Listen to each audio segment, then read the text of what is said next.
Firefighters are at an increased risk of certain types of cancer, and that's why the Appleton Fire Department is offering special screening so that they can catch it early and get it treated. And Kristen Allen is live this morning outside the fire department. Kristen, what type of cancer are they screening for today?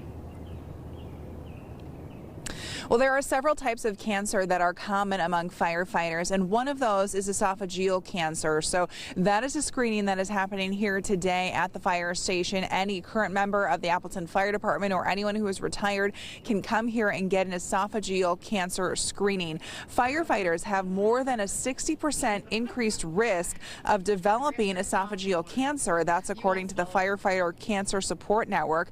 The reason being for that is because this type of cancer, because of the regular exposure firefighters have to hazardous and carcinogenic fumes when battling fires. These hazards can include things like asbestos and benzene. Firefighters also have a 39% increased risk of dying from this cancer, but it's a slow growing cancer. So if it's caught early enough, it can be treated, which is the goal of the screening.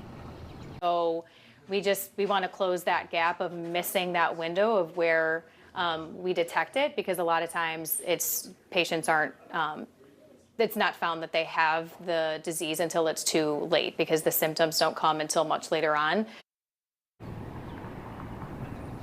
The Appleton Fire Department has also previously offered other types of screening as well. That includes things like ultrasounds to detect any abnormalities within large organs. Reporting live in Appleton, Kristen Allen, Action 2 News.